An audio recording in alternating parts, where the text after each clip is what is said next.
Hosted by you/ta_poly. Short version of the story. I've been in a 5-way polyish relationship for many years. My wife wants to have a child with one specific person I don't like, and I'm unsure how to oppose it without coming across as controlling. Longer version. My wife, Lori, 34F, and I, 35M, have been together for 16 years and married for 13, maintaining an open relationship since college. About 8 years ago, we met another couple, Kyle, 34M, and Andy, 33F, who were also open and poly. We hit it off immediately. In 2012, Andy got pregnant, and after doing the math, we determined I was likely the father. After discussing the future, we had a commitment ceremony in July 2012 and have lived as a family since. At the time, Andy already had a baby with Kyle, and Lori had 2 children with me. On the periphery was Joseph, 34M, a longtime friend of Kyle's. Joseph, Kyle, and Andy had been in an intermittent intimate relationship since college. Although nothing serious, he was a regular third in their 3 ways. After our commitment ceremony, Joseph occasionally joined us for bedroom activities but remained on the fringes of our relationship.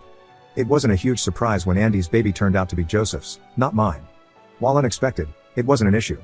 The baby became part of our family, and Joseph became a more regular presence. About a year later, a few major events occurred. Both Andy and Lori became pregnant again. Andy's baby turned out to be mine, and Lori's was Kyle's. Around the same time, Joseph had a severe motorcycle accident, losing his job and apartment. We invited him to move in temporarily to help him recover. That was a year and a half ago, and he's still living with us. Kyle enjoys having him around, both women are fond of him, and the bedroom dynamic works well for them. 3 days ago, Lori hinted at a serious conversation she wanted to have. After some discussion, she admitted she wants another baby, Joseph's baby specifically. She proposed going off the pill and having Kyle and me use condoms until Joseph impregnates her. Her reasoning? She loves him and feels it's only fair since Andy has a child with each of us. The idea was apparently Joseph's. He feels left out because he doesn't have a child with Lori. While I see this as a childish notion, having a baby to fulfill some sense of fairness, I have deeper concerns. First, we already have 6 kids, which is overwhelming.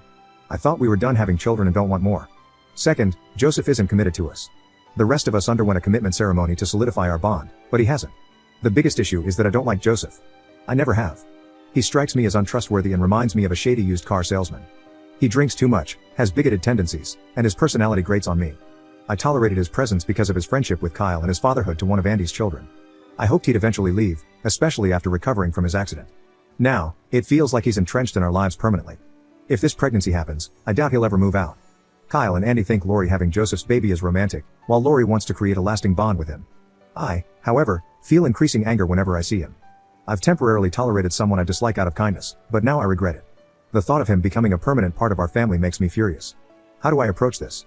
I don't care if Joseph is hurt in the process, but every potential solution seems to harm my family, anger them, or leave me in silent misery. What do you do when every other member of your family wants to include someone new, and you don't? Any insights or suggestions would be appreciated. I don't want to lose the family we've built, but I can't see a resolution that doesn't cause harm. Edit. Thank you everyone for your responses. Your comments have been helpful. It's time for me to head home for the day, so I won't be responding any further. I'll need to think through some of these suggestions and figure out how to proceed, but I will absolutely speak up and let everyone know my feelings. It may be too late, and the damage may be unavoidable, but it has to happen. Edit. After I got home, I told Lori that we needed to talk and have a serious discussion before there was any more talk about babies. I also told Andy and Kyle that we needed to have a meeting in the morning to discuss Joseph, but that I didn't want to get into it tonight because he and all the kids were home. They quickly figured out that I'm not happy with things, and we'll hash it out tomorrow after Joseph heads to his morning rehab visit and the older kids go to school. Update 1 day later. Wow, where to begin? We had the discussion this morning, and it went about as poorly as expected. I began by clearing the air about my feelings for Joseph. I reminded everyone that he and I have never gotten along and that I've always viewed his presence in our home as a temporary thing. I told them all that I still view it as a temporary thing and that I can't support any moves to make his presence in our home more permanent. That's when Kyle and Andy dropped a bombshell. Following Lori's announcement a few days ago, they'd been talking about asking Joseph to join our family formally through a commitment ceremony, making him a permanent part of our household. They were apparently going to bring it up with me today. I reminded them that, as part of our original commitment, we'd agreed that any additions to our family had to be unanimous, and I made it very clear that I'd never agree to that. My statement led to a huge argument, during which they called me selfish and said that the 3 of them could hold a commitment ceremony without me. I didn't want to go there, but I shut that down by saying, understand that, if you do that, you're not talking about adding someone new to the family. You're talking about replacing me with him. I can't stay in a family that would hurt and disrespect me that way. That led to even more arguing that didn't have any real conclusion. That's when I turned to Lori. I told her that I loved her and that it broke my heart that she wanted to have a child with someone I couldn't stand.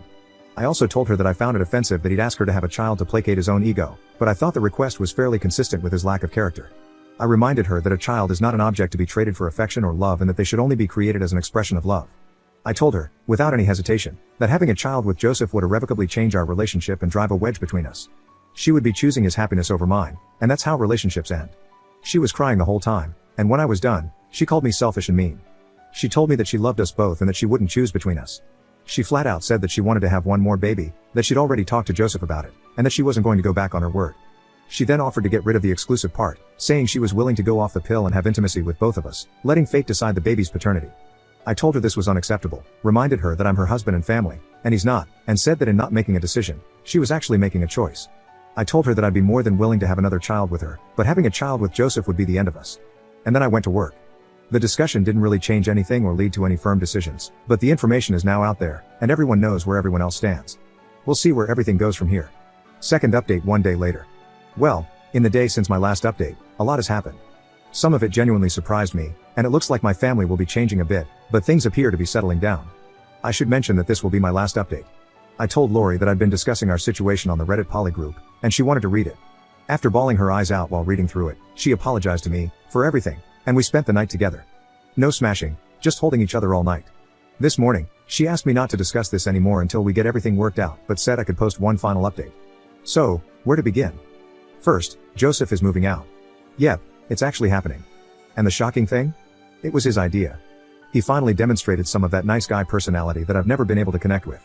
I knew Joseph would be home when I returned from work yesterday, and I was honestly expecting the worst. I was sure someone would have clued him in on our conversation and expected him to react with his usual prick persona. It didn't happen. Instead, a few minutes after I got home, Joseph walked into my room and asked me to join him in the backyard for a conversation. I was expecting a fistfight but got an apology instead. He admitted that we've never gotten along and that he's never liked me either, but said he didn't feel right about coming between me and Lori. He went on to talk about how happy his son is in our family and how he didn't want to destroy that dynamic. At the same time, he expressed how much he loved living with his son and how he really didn't want to go back to seeing him only once a week. I'd never thought about that. In the end, he proposed a solution that I accepted. There's a nice apartment complex about 2 blocks from our house, and he wants to get an apartment there once he lands a job. He's pretty good at what he does and already has some job leads, so he anticipates that will happen pretty soon. He can visit our house whenever he wants during the week. I'm at work anyway, and can spend up to 2 nights a week here to be closer to his kid.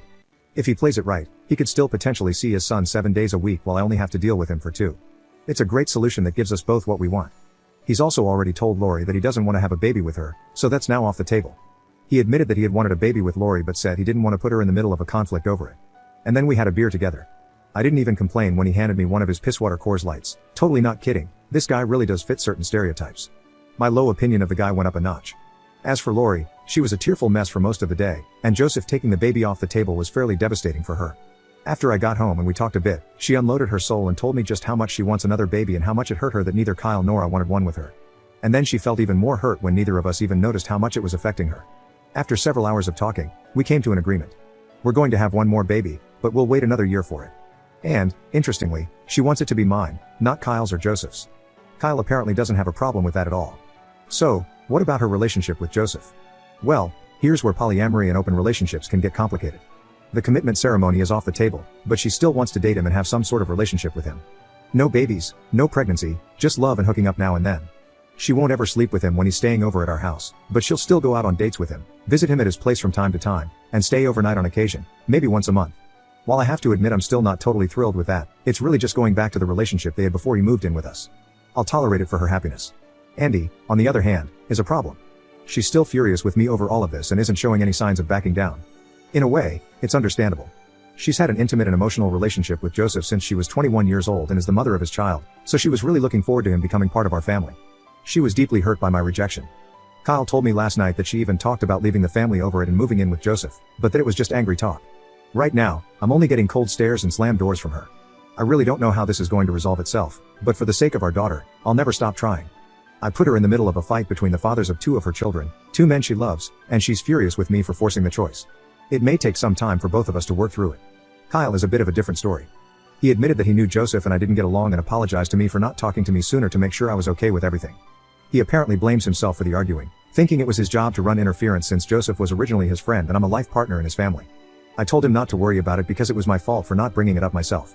Then we had a beer, Sierra Nevada West Coast Porter this time. Kyle has much better taste. So, with that, I'm going to wrap this up.